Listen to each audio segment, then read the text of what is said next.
vous allez bien. 3 livres et un couteau, numéro 6 ou 7, je sais plus. Donc les 3 derniers livres que j'ai lus, il y a longtemps que je n'ai pas fait ce genre de vidéo parce que j'avais eu des petits soucis de caméra, mon séjour, etc. Donc j'ai pas beaucoup lu. Donc ceux que j'ai lus, vous pouvez les trouver sur mon blog ou sur ma page Facebook. Je vais pas tout représenter en vidéo. Donc je vais rester sur les 3 derniers livres lus. On va commencer donc avec... D'abord je vais faire un petit résumé des 3 pour savoir ce que vous allez trouver dans cette vidéo. Donc vous allez trouver le remède mortel dans le tome 3 de l'épreuve. Il y a l'année solitaire et Alfbad, premier tome donc d'une trilogie je crois. Donc on commence donc avec le remède mortel, l'épreuve, donc le 3e tome de la saga, 3e et dernier tome de cette trilogie. Premier tome super, second tome bien en dessous, mais ça reste un beau livre, mais comparé au premier, pour moi il était bien au-dessous.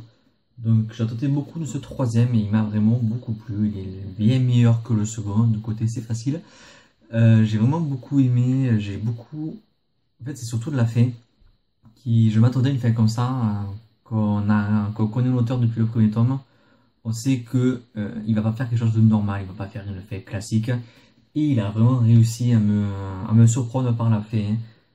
Son style n'a pas changé, c'est toujours aussi simple mais aussi addictif. C'est-à-dire on lit un chapitre qui sont très courts, les chapitres font quoi, 4 pages, 5 pages, tout au plus. Oui, c'est vraiment très petit, souvent les chapitres. Et du coup c'est assez bref, hein. C'est beaucoup d'action. Même si de ce tome il y en a moins que dans les précédents peut-être, mais les tricks avancent rapidement et du coup les chapitres finissent toujours du fait qu'on veut savoir la suite. Donc on commence un peu le chapitre précédent et vu qu'il est court on se fait avoir, on le termine et on retombe sur une fin horrible de chapitre qu'on veut continuer, etc. Et c'est voilà, c'est une boucle finie et du coup on lit le livre sans s'en apercevoir. Les personnages n'ont pas vraiment changé non plus, bon, c'est assez rapproché entre le premier, 2 et 3, il n'y a pas de 6 mois d'écart quoi. Mais s'ils évoluent, ils sont quand même obligés de mûrir, ils sont obligés de prendre des décisions. Il y a une histoire dedans qui m'a vraiment beaucoup touché, l'histoire de...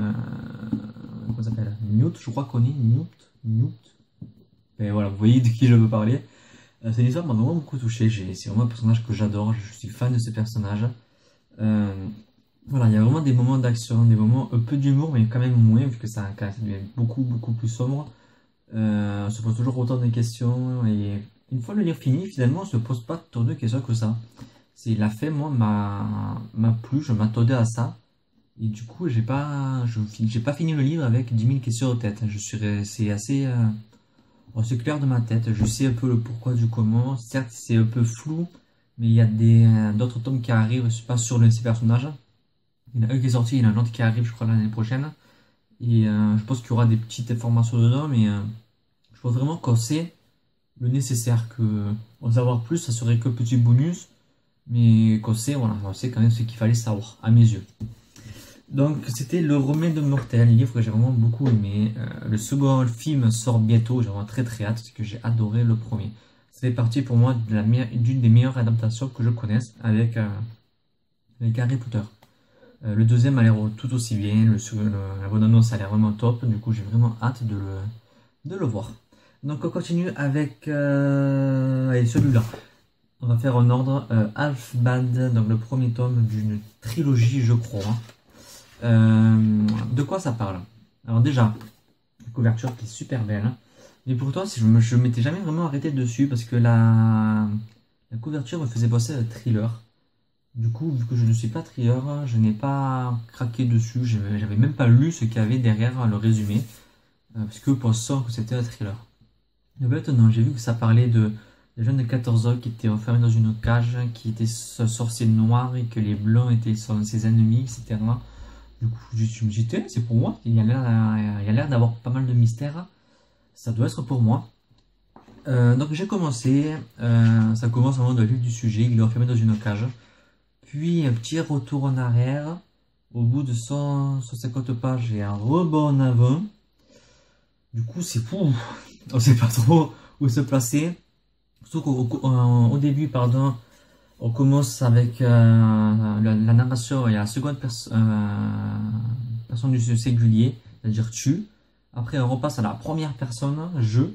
Du coup, c'est pas trop, après, ça repasse au-dessus, après ça repasse au jeu. Du coup, c'est pas trop vraiment où se positionner, on comprend pas vraiment où l'auteur veut venir. Mais ça se laisse dire, c'est facile à lire. Après, je dois avouer que je m'attendais pas forcément à ça. L'histoire, le résumé nous parle de jeunes qui enfermés dans une cage, etc. Faut savoir qu'on en parle un peu au début, un peu aux 150 pages, je crois, 200 pages, c'est tout. Après, tout le reste du livre se passe soit avant, soit toute l'histoire qu'il y a après. Du coup, ça m'a un peu déçu, parce que c'est vraiment pour ça que j'avais acheté le livre. Pas les pourtant de s'être fait avoir, mais d'avoir acheté le livre. Si j'avais su que ça parlait de ça, j'aurais peut-être pas acheté le livre. Donc je l'ai lu, j'ai vraiment bien aimé. C'est pas une déception, c'est pas un coup de cœur. C'est un livre correct. Je m'attendais sûrement à mieux, donc c'est pour ça que j'ai une petite pointe de déception. Mais j'ai aimé surtout les personnages secondaires en fait. Le personnage principal, je me suis pas vraiment attaché à lui. Il y a peut-être un manque de construction aussi sur l'univers. C'est vrai qu'on n'en sait pas beaucoup. J'aurais aimé en savoir un peu plus sur comment est cet univers, parce que c'est un univers contemporain, mais avec des sorciers, etc. Donc j'aurais aimé un peu savoir le pourquoi du comment. Donc peut-être que ça sera, on en saura plus dans la suite, je ne sais pas. La suite qui vient juste de sortir d'ailleurs. Donc oui, ça m'a un peu laissé perplexe.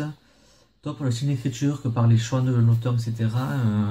Oui, c'est difficile à dire. J'ai aimé, mais voilà, ça ne laissera pas une trace indélébile de ma mémoire. C'est un livre correct et je pense me lire la suite surtout pour savoir ce que deviennent les personnages secondaires. Il faut avouer que l'auteur a quand même eu de bonnes idées, c'est ça le truc, c'est qu'il a eu de bonnes idées. Mais la façon dont c'est amené, ça bloque. Je sais que je suis pas le seul à le dire, il y en a plein qui pensent comme moi. Il y a quelque chose qui bloque, qui fait que il y a les idées, il y a le style d'écriture aussi, même si des fois c'est un peu bancal. Mais oui, on dirait que c'est pas terminé, qu'il manque quelque chose entre chaque scène. On termine donc avec le troisième livre que j'ai lu, et c'est un coup de cœur. Il s'agit de L'année solitaire.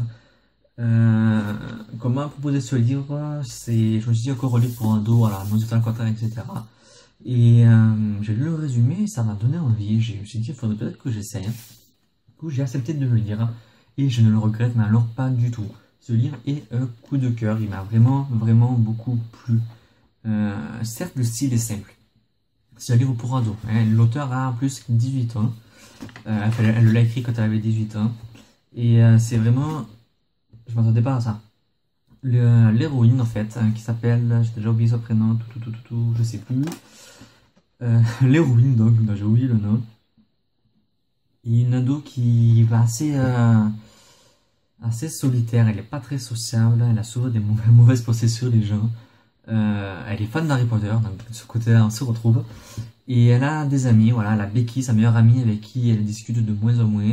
Il y a son aussi meilleur ami, son ami d'enfance qui s'appelle Lucas, qui revient, elle sait pas vraiment pourquoi. Et elle va découvrir un nouvel élève qui arrive dans ce lycée, qui s'appelle, je sais plus, Michael, je sais pas comment on dit. Michael, oui, qui arrive dans son lycée, donc elle va faire le rencontre. Et au même moment, il va y avoir des actions qui vont être faites contre le lycée, pour soi-disant rendre justice. Enfin, il ne sait pas vraiment pourquoi il y a des actions comme ça. Donc c'est par exemple pirater la radio de l'école pour passer en boucle la même musique toute la journée, enlever des posters pour mettre des affiches contre le lycée, que des choses plus bizarres, mettre des diaporamas du proviseur sur des personnages de Star Wars avec la tête du proviseur, que des actions comme ça. Donc au début c'est rigolo, mais après ça pas vraiment qui peut faire ça, d'où ça vient, et ça semble bizarrement lié au personnage principal. Donc elle est un peu perdue dans tout ça.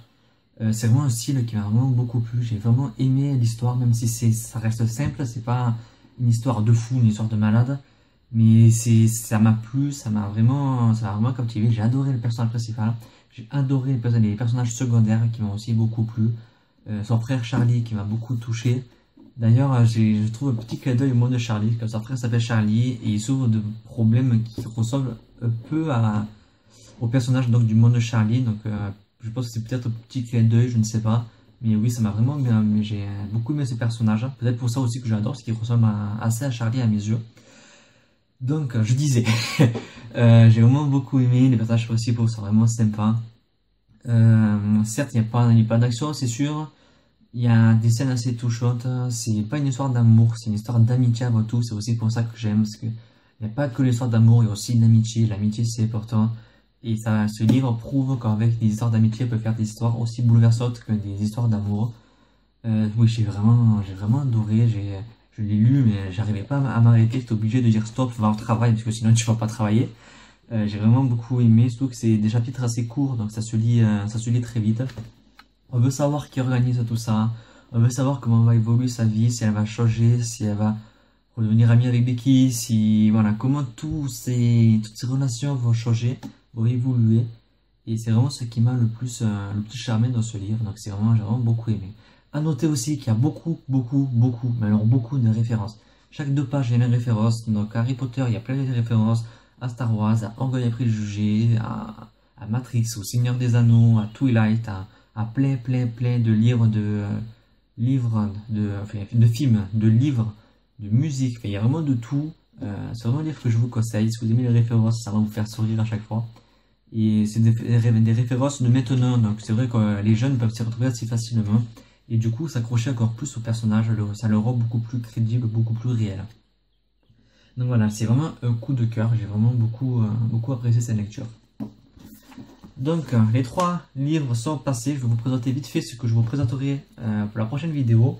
Donc il y aura le tome 2 de Pokémon La Grande Aventure, oui c'est le bon côté. Donc Nasero Manga qui j'ai presque terminé. On continue avec Gaspard des Profondeurs qui est ma lecture au cours, j'ai lu quoi, 80 pages je crois. Je lis doucement mais j'aimerais préciser vraiment pour le moment, donc je vous en dirai plus dans la prochaine vidéo. Et le 3e livre, je ne l'ai pas encore choisi, donc je ne peux pas vous en parler pour le moment. Vous le découvrirez dans la prochaine vidéo, donc 3 livres de croûtons. J'espère que cette vidéo vous aura plu, on se dit à très bientôt pour de prochaines vidéos, bye.